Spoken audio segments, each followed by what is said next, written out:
¿Qué tienen en común un comerciante medieval, un soldado de la Primera Guerra Mundial y un joven en cuarentena en 2020?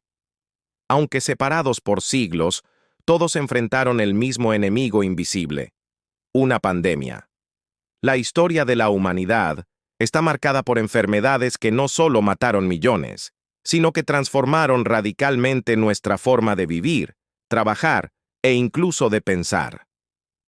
¿Cómo sobrevivieron nuestros antepasados a esas catástrofes?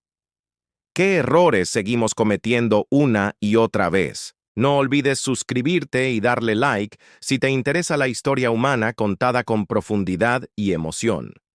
Imagina un mundo sin antibióticos, sin vacunas, sin hospitales modernos. Europa del siglo XIV era un terreno fértil para el caos y la muerte. En 1347, unos barcos genoveses atracaron en el puerto de Messina, Sicilia. A bordo, marineros moribundos y ratas infestadas con pulgas portadoras de una bacteria letal, Yersinia pestis. En cuestión de meses, la plaga se expandió como fuego en un bosque seco.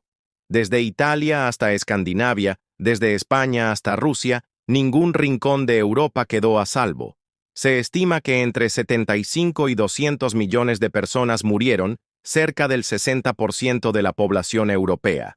Un número tan grande que aún hoy desafía nuestra comprensión. Pero la peste negra no solo trajo muerte, también fue una fuerza transformadora. Al morir tanta gente, la escasez de mano de obra hizo que los siervos exigieran mejores condiciones. El sistema feudal, columna vertebral de la Edad Media, comenzó a resquebrajarse. Surgieron nuevas formas de trabajo, salarios y estructuras sociales. Fue un cambio forzado, pero irreversible. ¿Y cómo respondieron las autoridades? Con miedo, superstición y muchas veces violencia. Se culpó a minorías como los judíos, se promovieron peregrinaciones, y algunos flagelantes recorrían las calles azotándose como forma de penitencia colectiva. La medicina, dominada por ideas medievales, poco pudo hacer. La higiene era casi inexistente, y los médicos apenas entendían lo que enfrentaban. Esta tragedia marcó profundamente el inconsciente colectivo europeo. La muerte se volvió una presencia constante en el arte, la literatura y la religión. ¿Te suena familiar? La relación entre pandemias y transformaciones culturales no es nueva, y apenas estamos comenzando. Era el final de la Primera Guerra Mundial. Europa estaba devastada. Los soldados volvían a casa con heridas físicas y mentales, y las poblaciones civiles apenas se recuperaban del hambre y la destrucción. Pero justo cuando el mundo pensaba que lo peor había pasado, llegó una nueva amenaza, aún más silenciosa: el virus de la gripe.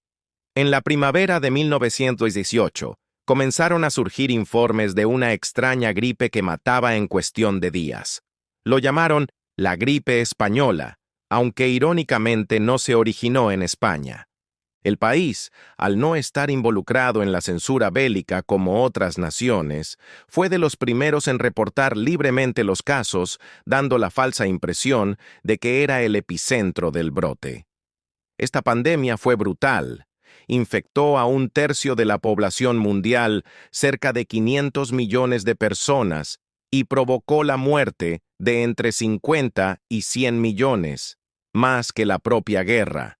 Y a diferencia de otras gripes, esta golpeó con especial dureza a jóvenes entre 20 y 40 años, una generación ya marcada por el conflicto armado. La velocidad del contagio fue espeluznante. En pocos meses, hospitales colapsaron, escuelas y teatros cerraron, y las ciudades quedaron en silencio. En algunas zonas de India, los muertos eran tantos que no había tiempo para enterrarlos adecuadamente. En Estados Unidos se cavaban fosas comunes. En África, Asia y América Latina, la gripe avanzó como un huracán invisible. ¿Y la respuesta de los gobiernos? En muchos casos, la negación. Se organizaron desfiles y eventos públicos, incluso en plena ola de contagios. La censura de guerra impidió alertar adecuadamente a la población. El resultado fue una catástrofe sanitaria que pudo haberse mitigado con medidas básicas, como las que conocemos hoy: distancia social, mascarillas y cuarentenas. Sin embargo, también hubo aprendizajes. Tras la pandemia, comenzaron a fortalecerse los sistemas de salud pública, se creó una mayor conciencia sobre la medicina preventiva y la necesidad de cooperación internacional frente a amenazas invisibles se hizo evidente. ¿Pero fue suficiente? El tiempo diría que no, porque un siglo después, otra pandemia haría que el mundo se detuviera una vez más. Todo comenzó con noticias vagas en diciembre de 2019, un brote de neumonía en Wuhan, China. Pero en cuestión de semanas, el virus cruzó fronteras, océanos y continentes. En marzo de 2020, el mundo entero escuchó una palabra que marcaría nuestra era: pandemia. El SARS-CoV-2, causante de la COVID-19, no era el primero de su tipo. Ya habíamos tenido alertas como el SARS en 2003 y el MERS en 2012. Pero esta vez, el virus logró lo que pocas enfermedades habían conseguido: paralizar el planeta entero. Aeropuertos vacíos, ciudades fantasmas, hospitales desbordados y millones de personas confinadas en sus hogares. Las cifras aún nos persiguen. Más de 700 millones de casos confirmados y más de 7 millones de muertes en todo el mundo. Pero más allá de los números, lo que realmente quedó fue el trauma colectivo. Nos enfrentamos no solo a un virus, sino a la incertidumbre, el aislamiento y, en muchos casos, la desesperanza. Lo sorprendente es cómo la historia se repitió, con matices modernos.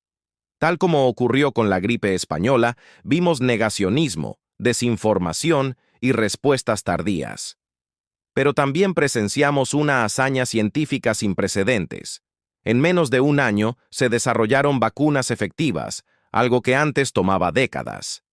Además, la tecnología permitió mantenernos conectados. El teletrabajo, las clases virtuales y las campañas de concienciación en redes sociales se convirtieron en herramientas clave. Sin embargo, también expuso nuestras desigualdades más profundas. Mientras unos países accedían a vacunas rápidamente, otros esperaban meses o años. La pandemia de COVID-19 también reabrió preguntas antiguas. ¿Hasta qué punto estamos preparados para lo inesperado? ¿Cuál es el verdadero costo de priorizar la economía por encima de la salud? ¿Y qué tan frágil es nuestra idea de normalidad? Al igual que la peste negra y la gripe española, la COVID-19 nos obligó a mirar hacia adentro y a repensar nuestro modelo de sociedad.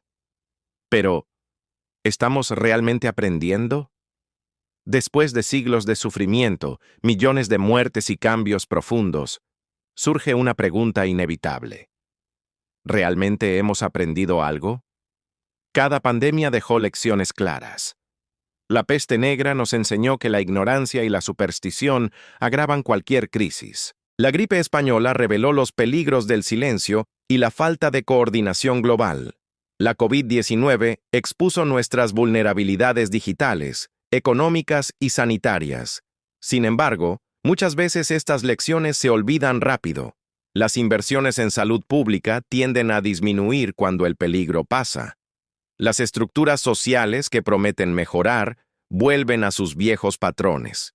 Y el comportamiento humano, desde el miedo irracional hasta la desinformación, sigue repitiéndose. Pero también hay esperanza.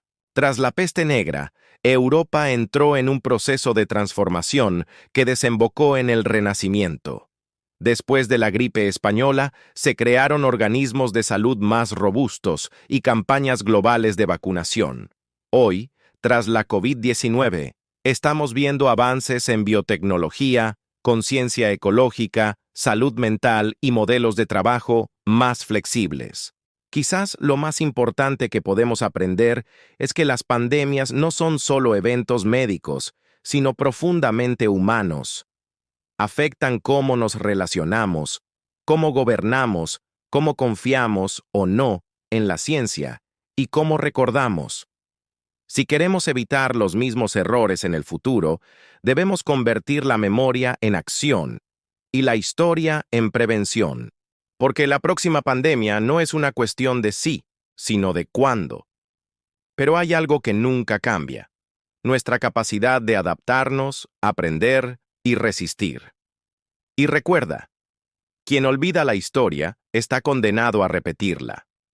Si este video te ayudó a ver el pasado con nuevos ojos, dale like y suscríbete al canal. Y dime en los comentarios, ¿cuál crees que ha sido la lección más importante de la pandemia que tú viviste?